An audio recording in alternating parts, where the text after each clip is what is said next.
Stichting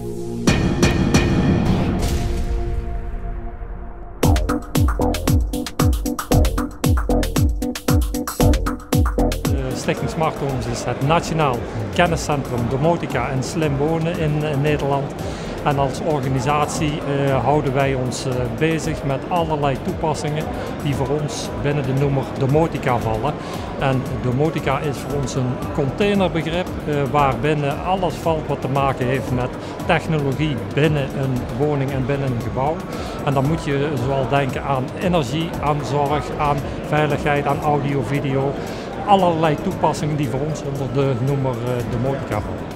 Nou, ik heb vandaag een aantal presentaties op de VSK die gaan hoofdzakelijk over een aantal research-projecten waar ik zelf als projectleider namens Smart Homes in zit. Het eerste project gaat over persuasive technology, het koppelen van psychologie aan techniek. En middels persuasive technology mensen beïnvloeden. En het doel van die beïnvloeding is om mensen te sturen op hun energiegedrag binnen een woning. En wij zijn een methode aan het ontwikkelen die continu op de achtergrond bij mensen aanwezig is. Dus psychologie gekoppeld aan technologie en die het doel heeft om continu mensen te sturen op hun energiegedrag. NXT is eigenlijk een nieuwe manier van gebouwautomatisering.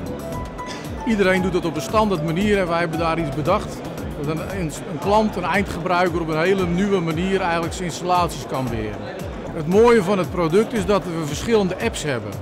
Dus een klant kan beginnen met een app over energiemonitoring of over analyse. En het mooie van de analyse-app is dat er installaties uiteindelijk zelf gaan melden als er een onregelmatig gedrag is. Of als er te veel energie verbruikt wordt. Of je staat tegelijkertijd te verwarmen en te koelen. Dan geeft de installatie eigenlijk een melding van joh, er is iets aan de hand. En dan kan een installateur die het onderhoud heeft gewoon al van tevoren gaan kijken om de installatie beter werkend te maken. Verder heb ik een presentatie over NoLEM. Dat is een Europees onderzoeksproject waarbij we een ICT-laag aan het ontwerpen zijn om bestaande publieke gebouwen energiezuiniger te maken. En verder geef ik uiteraard ook nog een algemene presentatie over Smart Homes, wie wij zijn, wat wij doen, op welke manier dat wij het doen en waarom dat wij ook hier op de VSK aanwezig zijn. Want wij geloven ook heilig dat dit bij uitstek ook een gelegenheid is om de werktuigbouwkunde met de elektrotechniek te verbinden.